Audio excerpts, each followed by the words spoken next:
partner for Thornton and a former regional managing partner for business advisory services.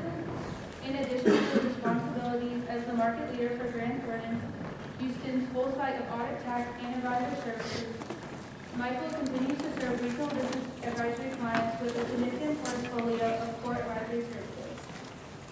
Thank you. A lot of words, wow. Hey, it's great to be back. And thank you very much for holding your meeting on the eve of the LSU game, okay? Because I get to go to at least one game a year. Guess what tickets I've got this year? You got it. And great weather. Thanks for that. I'm very appreciative of that. And appreciate you being out here tonight. I hope you're happy to have pizza beforehand, not afterhand, right? Getting the substance going. How many of you have ever heard me present anything at Ole Miss before? Good. I didn't want very many of you to have had that experience because I'm going to cover some ground of some things that I talked about before, but I've added a lot of different things to it. So if you've seen anything that you will see tonight that you've seen before, it's okay, because there's this concept of spaced repetition. Who knows what spaced repetition is? It's how adults learn, right? That's why you go to class and then you hear something and you go back to class and hear it again and you have to test it. Spaced repetition. So we're going to explore a little bit of that tonight. Also, don't get too messy with that pizza because you're going to have to work in groups before the night's over with. We're going to get a little participatory activities going on here. Julie Hanson, raise your hand up there, Julie. She is my assistant tonight for this exercise. She is also our campus recruiter, our lead campus recruiter for Ole Miss. She's actually from the Dallas office of Grant Thornton, so thank you for being here with us. So let's get started. The topic is about emotional intelligence. That's what you suggested you wanted to hear about. The only problem with that topic is you can't just talk about it by itself without introducing why the concept would even be interesting in the first place and what has to sort of go along with the notion of emotional intelligence. So we're going to explore some of the background first, and then I'm going to weave into why emotional intelligence is a thing and why it's important today. And why it's now all of a sudden being talked about more and more. And it's a little bit about what I'm going to talk about first. And what I'm going to talk about first is culture. I'm going to talk about culture first. And I clicked this slide, really, and it did exactly what I didn't want it to do. So I will go over here, and I'll do that. I'm going to put a premise out there. Everybody knows what a premise is, right? There's a notion by somebody that you can agree with it or not agree with it. But the premise is that today's hard stuff in the working world is really the soft stuff that people used to talk about, right? Soft skills. So this notion of emotional intelligence might be considered to be a group of soft skills. Does anybody know what emotional intelligence is defined as being yet before tonight? Okay, good. I'm going to present the premise that the hard stuff today in business is the soft stuff, and we're going to explore some of this soft stuff. Organizational culture first. That's the background for why emotional intelligence could even matter very much in the first place. Or it can supercharge it, or it can kill it. One or the other. We'll talk about why. Emotional intelligence itself, we'll define it. We'll talk about that there's 4 skills with respect to emotional intelligence. The good news is you can learn it. How many of you know what IQ is? Come on. IQ, right? How smart you are, you take a test, you get a score, and that's sort of what it is, right? I mean, the world usually says you are kind of what you scored to be. There's actually some recent theory that says you can actually increase your IQ a percentage or two, but not, not demonstratively. The good news about emotional intelligence, and this is often referred to, by the way, as, anybody want to finish it? EQ. EQ. And you have an emotional quotient, right? And the good news is you can change that because the skills required to be really good at it can be learned through spaced repetition. We'll talk about that. If we've got time, I want to put some other 3 little capstone comments in there about thriving and surviving in today's corporate environments or professional services environments. You wouldn't mind hearing about how to thrive and survive, right? Because you're about to get there, right? How many of you are going to graduate within a year? All right. Multi-generational workforces. Why might that matter? Why it's a phenomenon right now? and why it's about to change dramatically. All right, how many generations are working in corporate America today? Or perhaps around the world today? There can be 4, all right? That's got its own set of challenges. And then purpose alignment. That's another soft stuff concept that's becoming really, really tangible and really, really difficult, because most of you are in the generation termed as, help me out, millennials, right? And how many of you want to have a reason for doing what you're doing rather than just doing it? Don't you get motivated by purpose? Don't you want to care about why you're doing what you're doing, why you're spending the hours you're doing it, why you're not doing something else that would have a better purpose than the purpose you can't see for what you're doing? Right? All right. We'll talk about that a little bit. And the huge shift that is going to occur when you're in charge. We're going to talk about that too. All right. All right, Julie. Let's get going. Culture. There's an old saying that culture eats strategy for lunch. Everybody knows that business strategy helps propel corporations, companies, businesses, right? Strategy works, right? What is strategy? Deciding how you're going to compete and how you're going to thrive in a competitive environment and how you're going to move forward, right? And so, what's this notion of culture eats strategy for lunch? Well, you can have all the strategies in the world. Superior strategizing will do little for your company, your business, your firm, or yourself unless it has a positive organizational culture. There's another notion that I'm putting out there. So we're going to explore what a positive organizational culture does for us. So what is culture? Time to get you involved.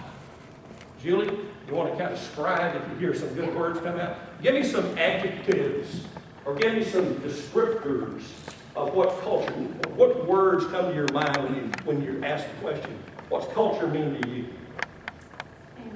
Family, okay. How about you, sir? I guess, I can't think of a single word, but I guess the people you're around most often. Okay, the people. What else? What's in a culture?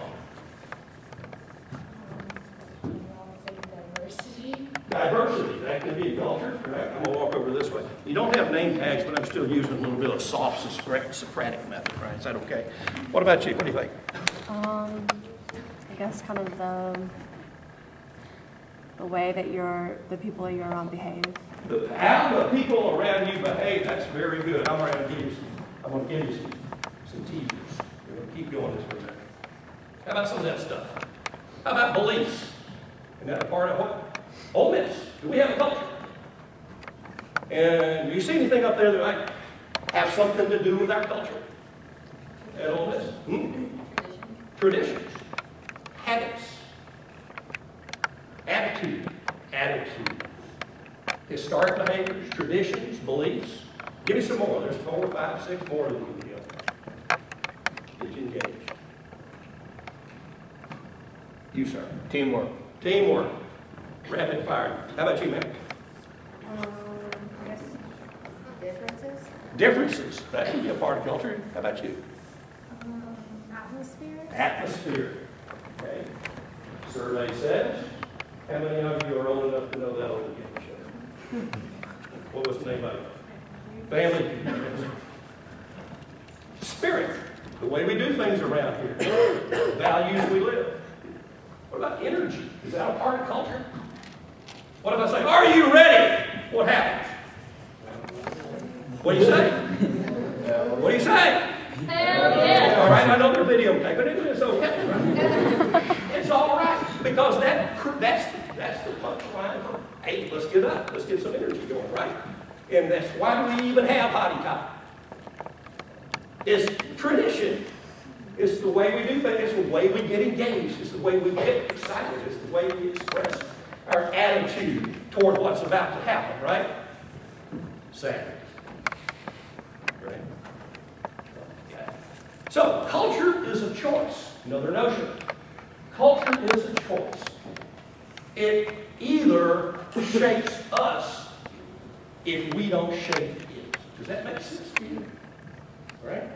What if everybody was thrown into a pot You brought all of whatever their attitudes and their beliefs and the way things they've always done, and nobody laid out any kind of a framework for how all that is going to work together. What do you think that looks like? It can be cosmopolitan, right? Can be diverse, but it might not be aligned. It might not be effective. It might have a lot of silos to it. It might have infighting or backstabbing.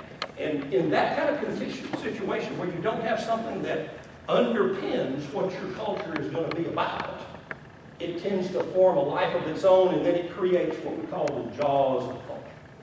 The jaws of an unformed culture. And so really, really good ideas can get created, and they are thrown at an organization that does not have a focus-shaped culture about it, with a purpose associated with it, that everybody can buy into. And what usually happens to those great ideas in those kinds of environments? The jaws of culture, let's say that great idea was a strategy. The jaws of culture eat the strategy for lunch, right?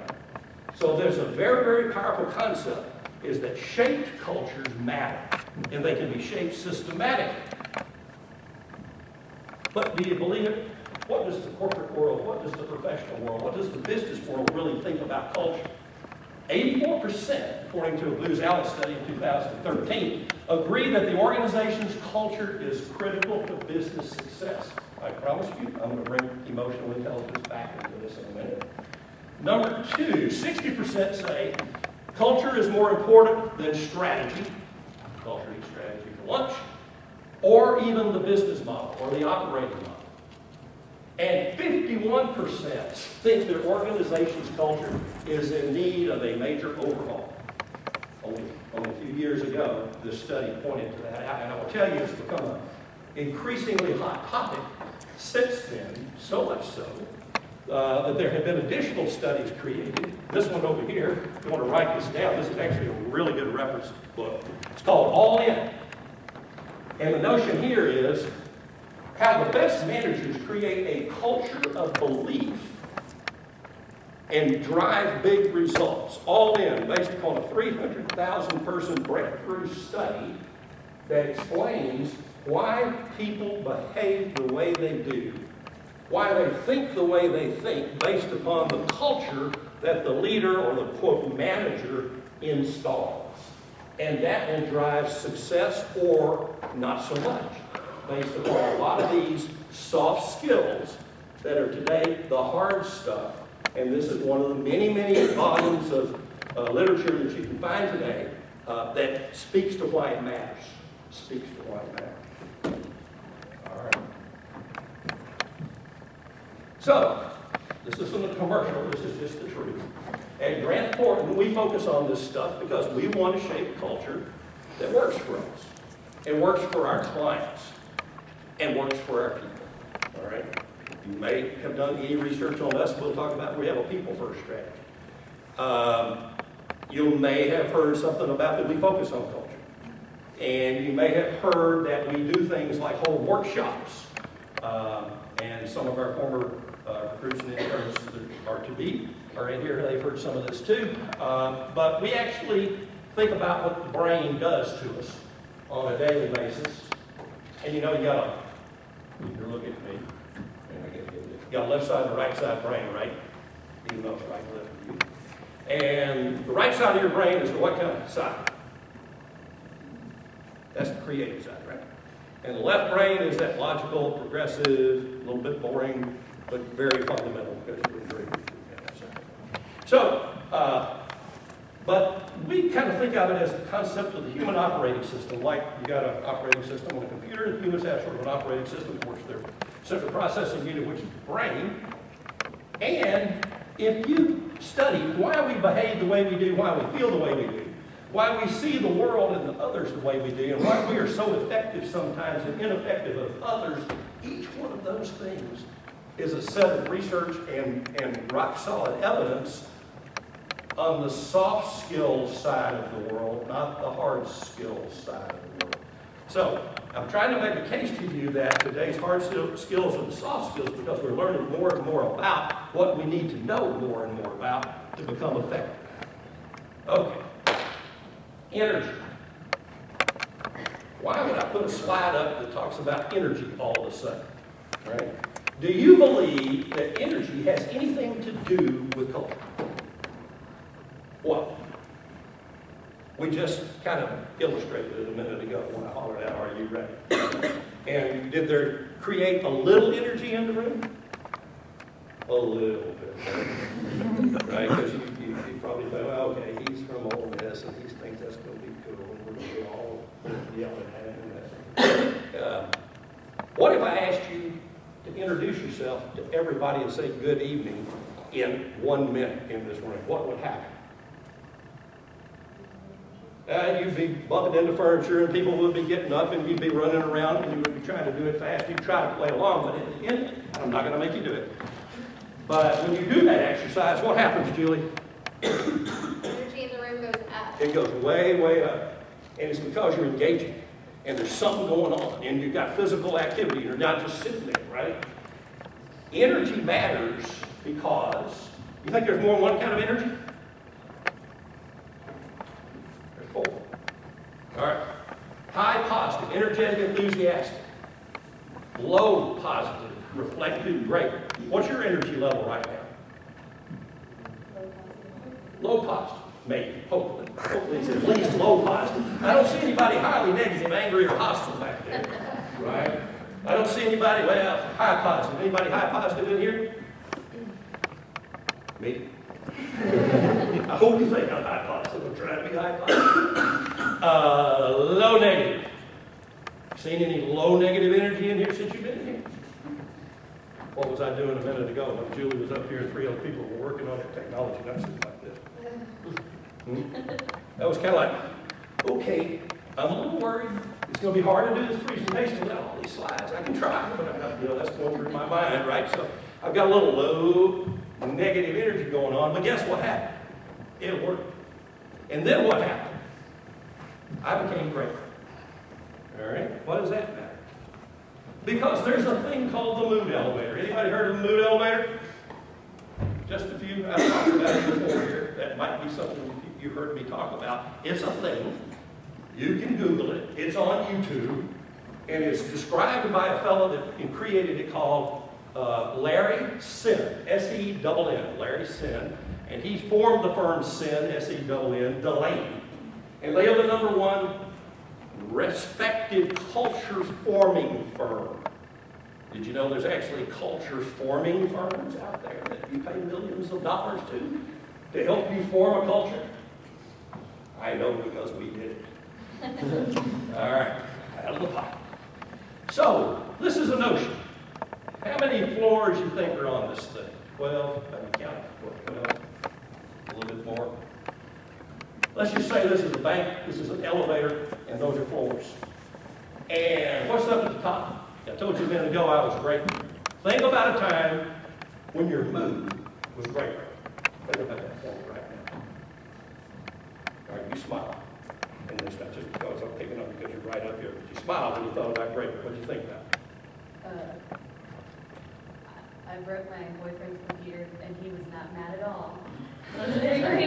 Also, broke your boyfriend's computer and he wasn't mad at all. So she was very grateful. And you felt happy. Good. Right?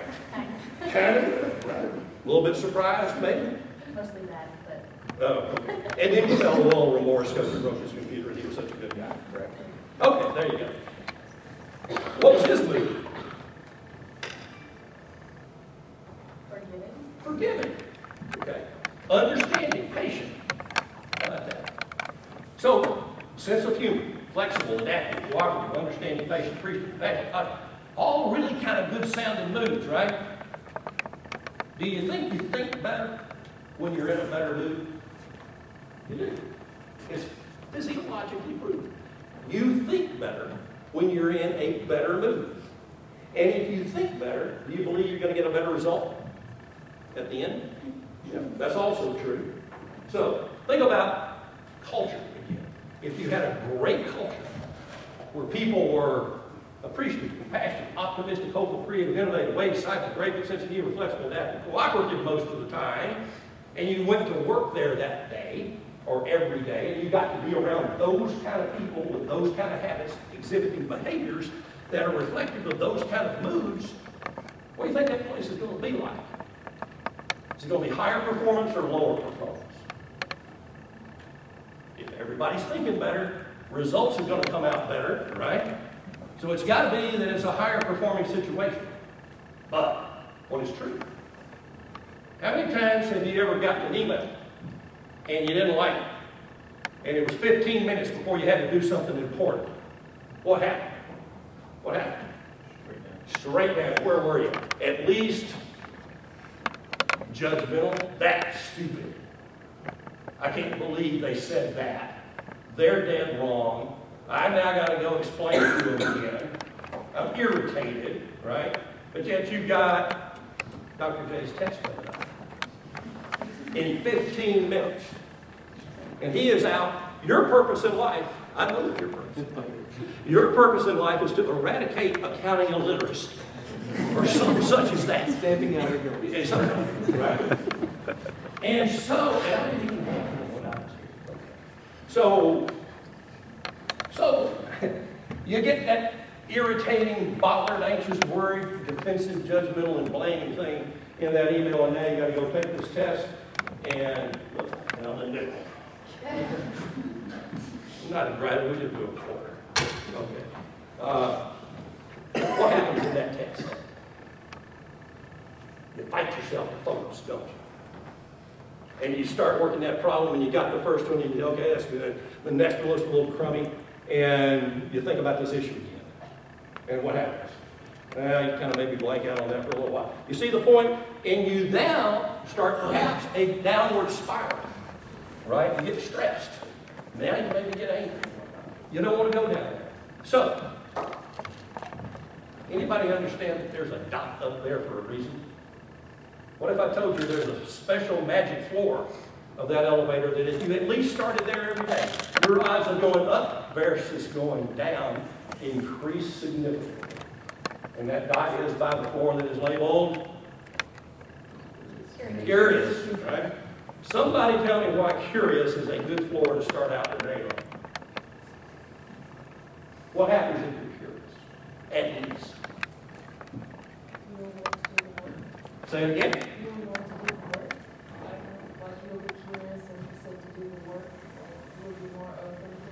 You might be more open to things, but if you're curious or interested, what action are you most likely to take next? I'm going to ask a question. You're going to do something, but you're probably going to seek more information, ask a question, and try to understand a little more. If you're curious what it is you're looking at, right? And guess what happens? If that happens, and you jump up to understanding pretty quickly, now you're starting to go up. And as you ask more questions and you get more information, now maybe you're optimistic or hopeful that this is not such a bad thing. Maybe it's in the concept of we're about to change the way we do something, right?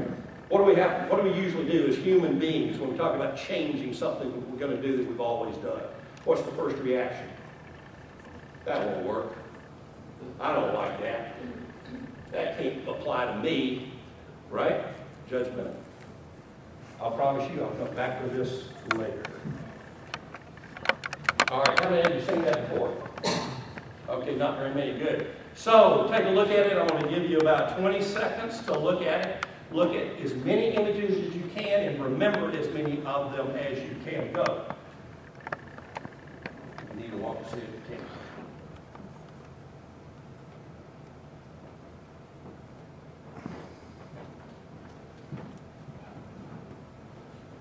All right. I don't know if I got exactly 20 seconds, but pretty close. Julie, will you help me out here? Yes. Go for So, it. how many of you saw the McDonald's emblem? Are some of y'all still hungry? Maybe craving a cheeseburger? Or you just eat your own then? How many of you saw Shrek? I guess y'all have all seen. What movie have you seen? Oh, he's in Shrek. Yeah, right.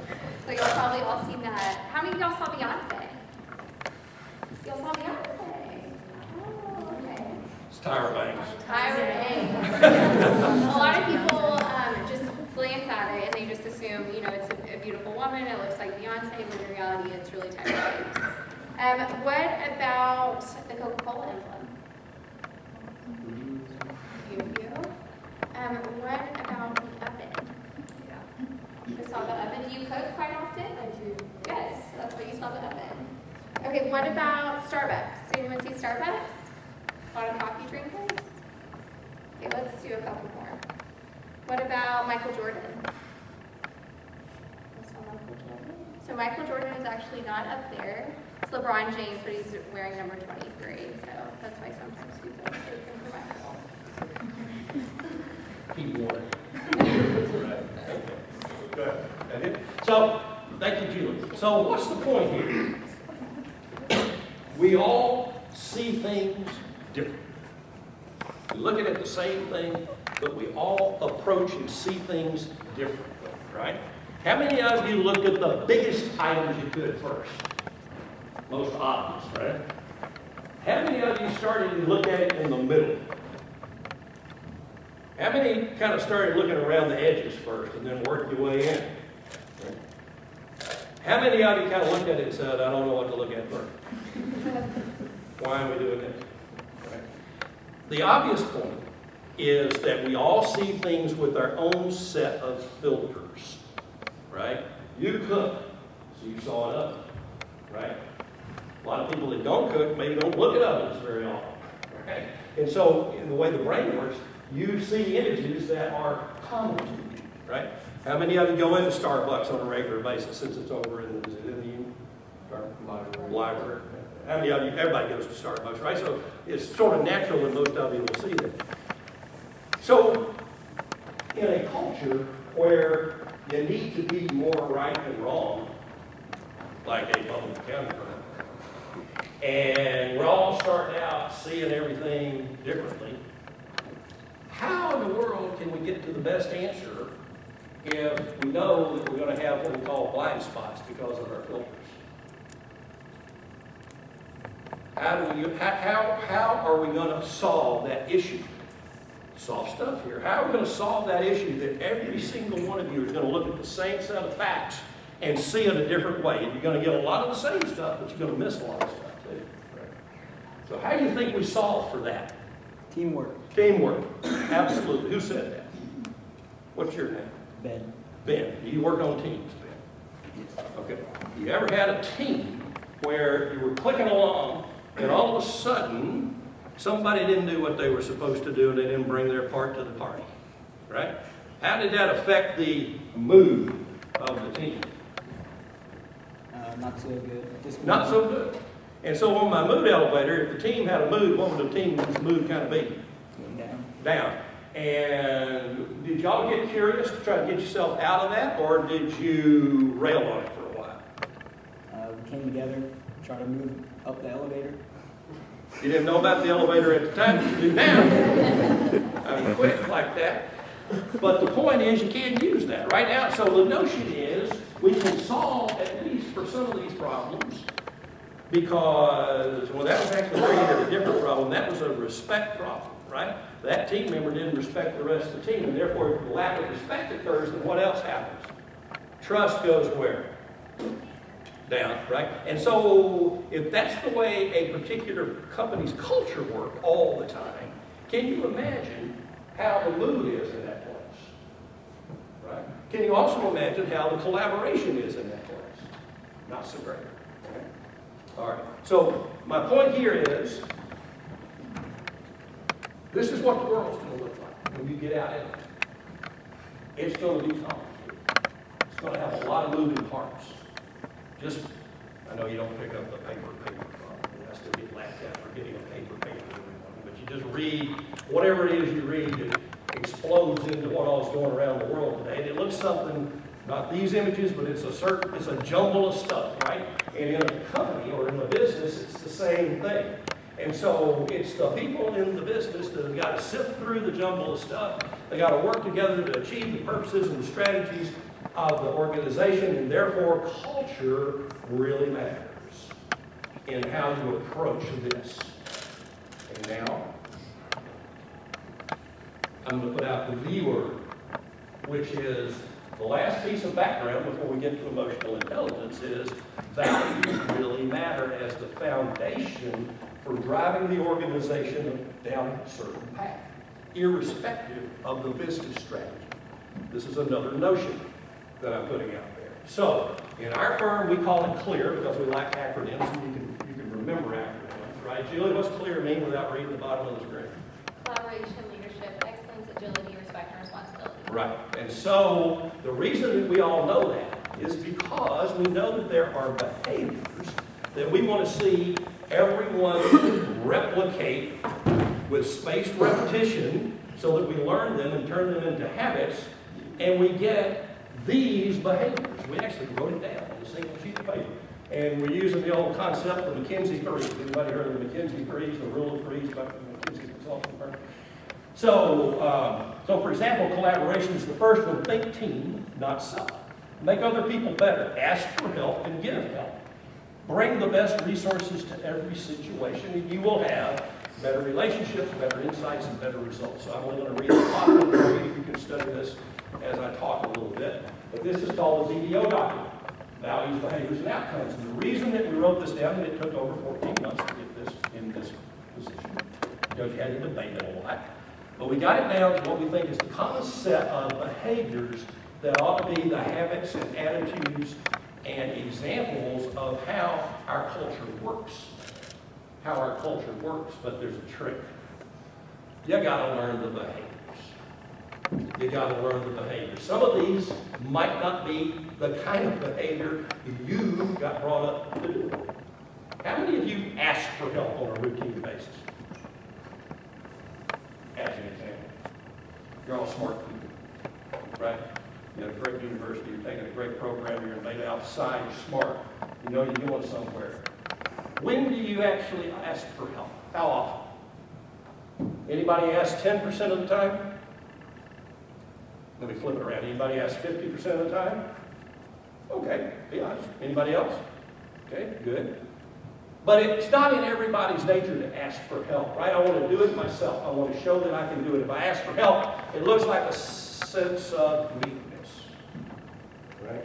But if you want collaboration, and you want people not to, I'll use a phrase, get out over their skis, you know what that means, right? And you want people to raise their hand, particularly if they are inexperienced or are just learning a new task or a new skill when they get to where they're going. You don't want that first-year associate to not ask a question or ask for help because they may not have a clue what they're doing if they don't, right? Because it takes some time to learn some of the processes and the techniques. So, we are going to now talk about, by the way, almost 9,000 people in the U.S. and Grant Thornton have been through training on this in multiple ways. You all saw this when you were recruited, right? That's the first thing we showed you when you were in your office, right? Absolutely. All right. Finally, emotional intelligence. I would like you, I don't know if everybody's got a piece of paper, but if you can remember Travis Bradbury. Travis Bradbury. He wrote this book, Emotional Intelligence 2.0. It is one of a number of books on emotional intelligence, but it's probably the easiest, quickest read, and he blogs about concepts and the skills that are in the book every day on Facebook and on Twitter. And so you can read what Travis Bradbury's thought of the day with respect to emotional intelligence and the skills that he has proposed are necessary. This little quote from the executive director of Goldman Sachs was several years back. You can figure it out because he's still talking about BlackBerries up there in that first. Anybody got a BlackBerry? Anybody know what a BlackBerry is? So, in the fast lane of business life today, people spend more time on computers, BlackBerries, cell phones, conference calls than they do in face-to-face communication. Is that true? Aren't you interconnected and communicate more through media than you are face-to-face? All right. We expected to piece together broken conversations, cryptic voicemails, abbreviated text messages, emojis, to figure out how to proceed. Kind of back to the collage that we had up here, right? In this increasingly complex web, emotional intelligence is more important than ever before. All right. 4 skills, 4 core skills of emotional intelligence. The first 2 are very personalized. They're inward, they're about you. The next 2 are externally focused, and they're about others, all right? So let's explore this a little bit. Self-awareness. This is, do you know what you emote? Do you know yourself well enough to know how you react to events? Do you know, as an example, when you're in a mood on the mood elevator that are in one of the lower floors? Do you even recognize it? Think about that for a minute. And if you do, then maybe you are pretty self-aware that that's who I am. I don't like to talk very much in the morning before I've had a cup of coffee. All right? If you do try to engage me in a very chatty conversation in the morning before I've had a cup of coffee, I might not talk to you. I might acknowledge you, but I might not engage with you. And it's okay because I'm not mad at you. It's just you're trying to make me engage when I know that that's not what I do. Right? So I have a certain style about me that drives that, but yet the person that's engaging wants to engage because their style drives that. And therefore, there is a potential that those 2 needs or those 2 styles could clash, right? If not managed well. And the management of that is emotional intelligence. It's understanding who you are and what your triggers are, and being able to suppress them or push them to the side or go along with someone else's needs for what they want to do emotionally at that point in time. And therefore, that's where the social awareness comes in. You got to know who you are, how you think, what your moods are, how you tick, back to that human operating system, enough to know what to do about it for yourself. All right? So you're in the bad mood, you got the email, you got the test, it's 15 minutes away. What are you going to do about the bad mood? Anybody got an idea what you would do if you found yourself in that situation? Julie, what could they do? You could play some Taylor Swift to get pumped up before your test. It's always a good one. Or you could think of all the reasons, or all things you should be grateful for to help boost your... You can think about things on the upper end of the mood elevator to distract your mind to something that pleases you and to get you off of the negative floor onto a positive floor. You can get up, you can take a walk, you'll talk to somebody. You change the routine for a minute, right? There are tips and techniques in here about how to know it and how to do something about it. On the social awareness side, it's more about seeing who you're interacting with and having the awareness to know that everybody's different. Everybody sees the world a different way, as we illustrated with the collage, right? And so how are you going to deal with these people? How many of you have heard that there are 4 behavioral styles before? Okay? Did y'all take like a DISC profile or a Myers-Briggs or something along that lines? Right? Anybody else taking one of those things? Yeah? What do you think about that? That help you? You kind of know who you are? All right. How many of you have never done anything like that before? Raise your hand. Everybody's done it? No, come on, raise your hand. You've never done it. All right, you're going to do it again. Spaced repetition is a good thing. And then relationship management. So I see what's going on in this particular situation, this social environment that I'm in. I'm about to have interchange with 2 different people. Oh, let's say I'm in a board meeting. And I'm in a board meeting and 2 new directors that we've never met before come in. And we've got to explain that we've got some issues with the books, or we're going to have an opinion problem, or some other tax-related matter. We got to report that to the audit committee. And we don't know what these people are like yet, because we've never met 2 new board members. We know what the other 5 look like, and we know what they are about. We talked to the audit committee chair, and they probably said, okay, you got to watch out for these 2, because they've known in other places to be a little reactive to bad news. Right? That's figuring out relationship management with social awareness. So what are we going to have to do? Well, we're going to have to appeal to those that we already know and get their reaction to what the situation is, such that you kind of slide into figuring out and listening to what the new entrants into the situation think about it. And then you got to be quick enough to figure out, well, I wonder what kind of behavioral style that person really is. Do they want to just cut to the chase and get the answer? Or do they want to think about it a while? And do we need to give them time to go off into their cave and then come back out after they've studied it a little bit? Or do they need to collaborate with somebody else? Do they need to get with a group of other like-minded people and study the problem with the other group of people and chew on it for a while?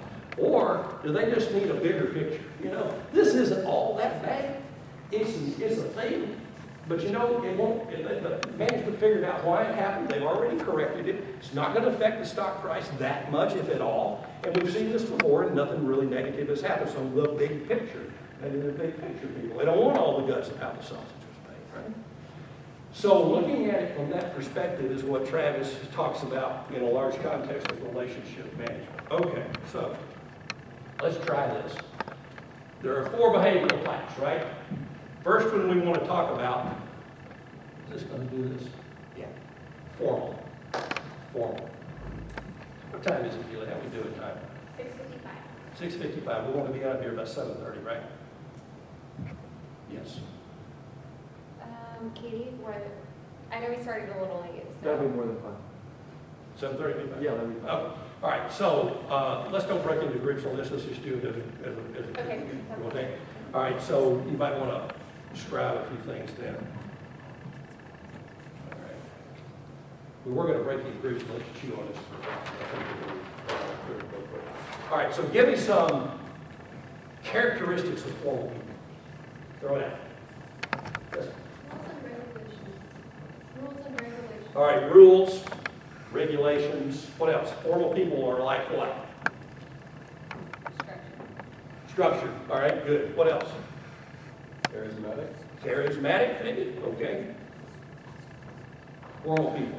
What do they like? Any more ideas? Say it. Serious. Yeah, okay, good. What else? What do you think? Are we talking positively or negatively? Doesn't matter. Uptight? Uptight.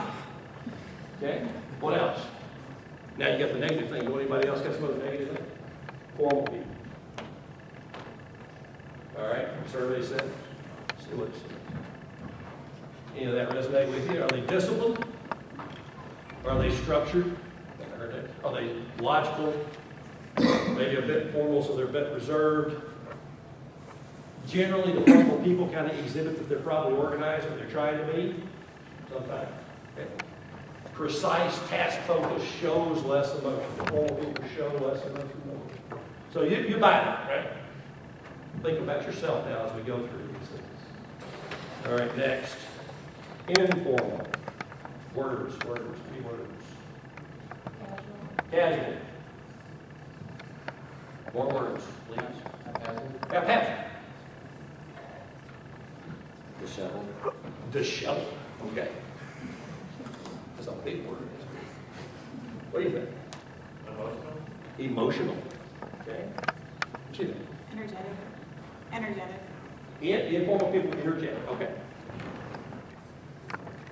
More. Louder. Creative. Responsive to change. Okay. Survey says. Less disciplined. Have the flip side of formal, right? Impulsive, intuitive, more approachable, less organized, disheveled, approximate, relationship-oriented, and maybe more emotional. That makes sense. Along with the ones that you came up with, this isn't the absolute right list. This is just thoughts. All right. Dominant. Words for dominant. Yes. Intimidating. How about this? Yes. Aggressive? Aggressive. Okay. Is that what you said? Yes. Aggressive. Okay. Confident. Okay. What do you think, Dr. J? Inflexible. Inflexible. Okay. Micromanaging. All right, let's see what we got. It's a good list. Forceful. more certain, takes charge, emphatic, direct. What about impatient? Challenges, states information. That's dominant. And the last one is easygoing. Give me some quick words for easygoing. Flexible. Laid back. Relax. Relax. Relaxed. Adaptable. Okay. Carefree. Carefree. Patient. Carefree. Patient. Think about this in the context of yourself. All these things. Less forceful, more flexible. Less forceful, more flexible. Less directed, but thoughtful. Indirect and more patient. Supportive and ask questions. Okay. As you look at all these things, do you see pieces of these that fit you maybe more than others? Sure. Absolutely. All right, so we're going to do a little game. Julie, go ahead and help. We're going to plot your style in there. You're going to figure out what your style is according to this form, this quick methodology. This is not a Myers-Briggs or this, but it gets somewhat similar to it. So, obviously, in the middle, formal is high, informal is low. On the far left, there's dominant, easy going.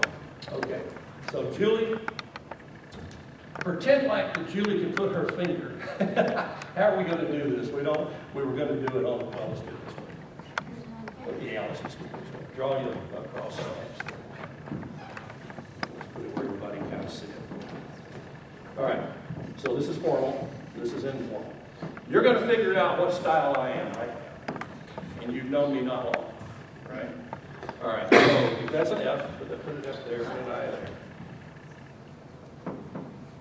All right, so Julie's going to put her finger here, and she's going to slowly move it down from formal to informal. And you're going to raise your hand when you think that she is at the place on this axis that I am.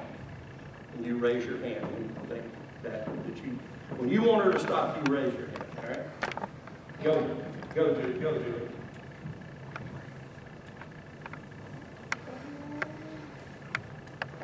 About it right there, huh? What do you think, Doc?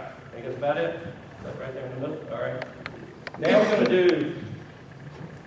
going to do dominant and easy going. So we're going to start left to right. And you're going to go from dominant over to easy going, right? Right there. Pretty close.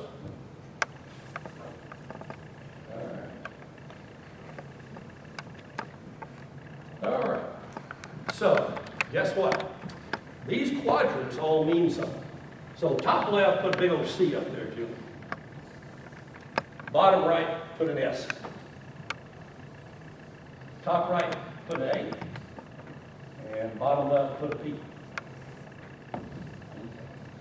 The top left is controlling.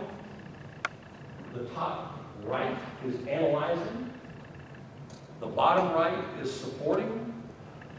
And the bottom left is promoting.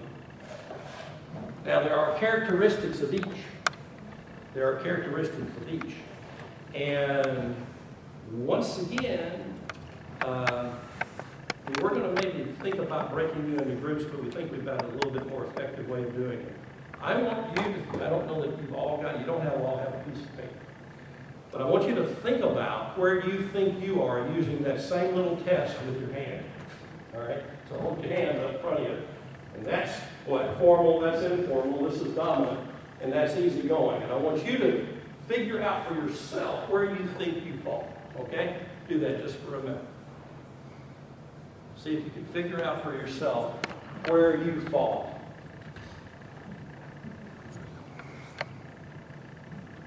Everybody kind of got it? Need more instructions? More time? There's actually a little whole diagnostic that we could use, but in the face of time. All right, so how many of you are in the C category? In the C category. Okay. Most of you are over here. That's good. All right. Tell me, those who raise your hand really quickly, tell me, what do you think your strengths are as a C? Effective. Effective. Effective. What else? Anything else? C. What's really strong? What did you say, Michael? Yes. We said leadership. Leadership. Leadership. Take charge. Right? Right? What else? What about these C's? Yes, sir. Organized. Organized. Give me another C. Anybody else a C? Come on, watch over here. Motivate. Motivate. What else? Confident. Confident. Okay. What are those things that might be somewhat challenging for you, C's? Huh? No challenges. Okay, they conquer all. So, lack of humility.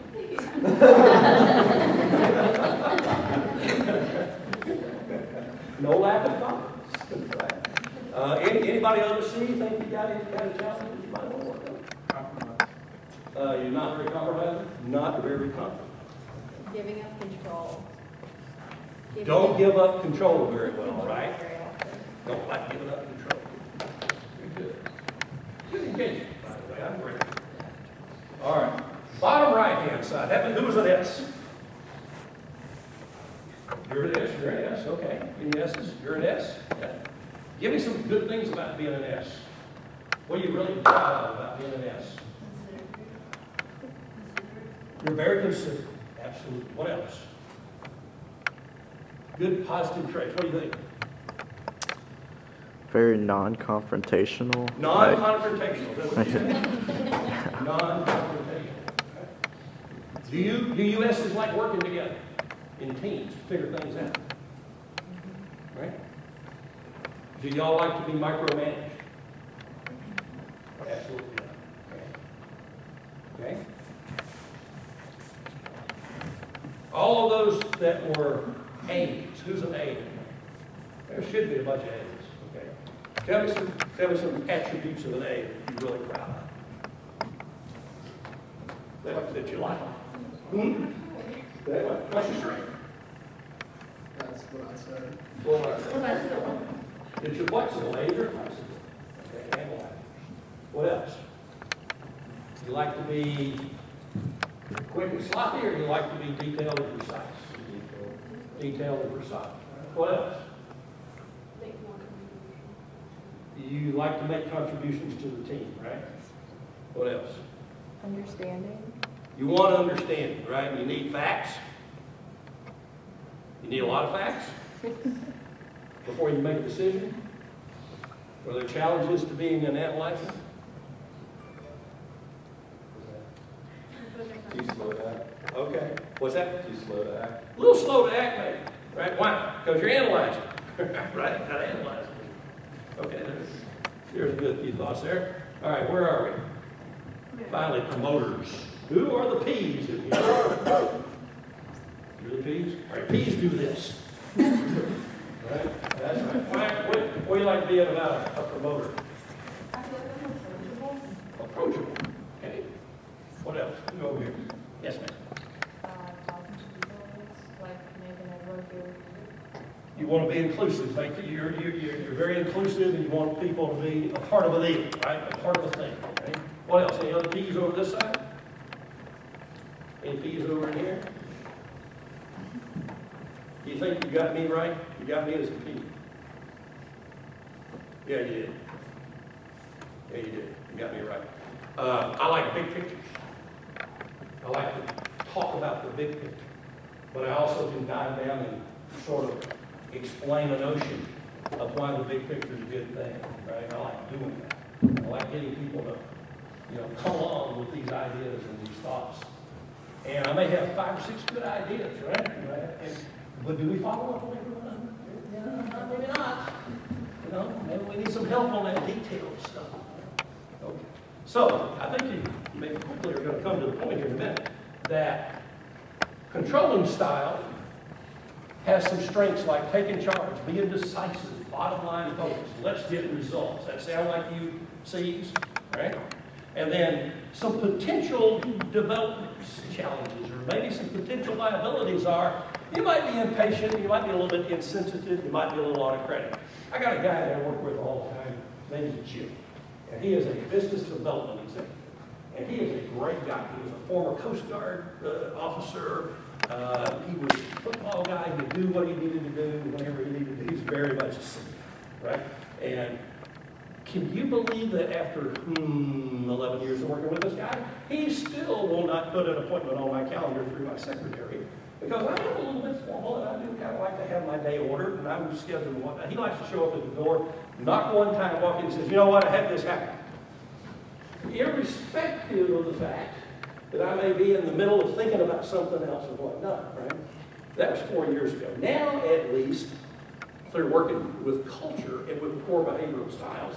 He knows that he's ready to just get at it, tell me what it's about, want to get my opinion, thank you very much, I'm out of here, right? But now he knows he has to knock and say, you busy? And I go, sure, but I got time for you, come on in, what's up? And we chat a little bit, and we catch up with each other, and then we move on to what we're talking about, because that's how I operate, right? Because I want to know the big picture. What are you doing? Why are you here? What are we going to talk about, right? He just wanted the answer or a fact that he was going to throw at me. So, let's go down. Let's see. I guess I got to push the button. So the opposite, or the diagonal side here, is the supportive. And it's often called the complementary style. And it's complementary even though it's opposite. Why do you think that is? What can you see from that, if you remember what was in the top left? Look at the strengths of the supporting style. Team player, consensus builder, relationship oriented. Look at the potential liabilities. Too agreeable, avoids conflict, and not assertive enough. Let's go to see if this thing will go back. Controlling style, what are the strengths? Takes charge, decisive, bottom line results oriented. What are the liabilities? Impatient, insensitive, autocratic. The flip of what the supporters are, right? So what if we had people that are C's and S's and they didn't? Because they had enough EQ to know what they're all about. They are self-aware of how they operate. And what if they learn to emphasize each other's strengths in their interactions and let the weaknesses or the liability potentials of each side get offset by each other's strengths? Wouldn't that be cool? If you knew it. If you knew who the other person was, then you could realize that their strength might be something that covers up your weakness and vice versa. But the ability to know who they are and how to make that happen is all a part of EQ. And emotional intelligence skills help you to do that, right? So I promised I would tie this back in. It's a complex web of stuff, but it all does interact into a system or a holistic view of it. All right, let's do the other two real quick. Analyzers. Your strengths are, you're thorough, you're organized, and a good planner. Would you agree with that, those of you that are A's? Yeah. But you might be a little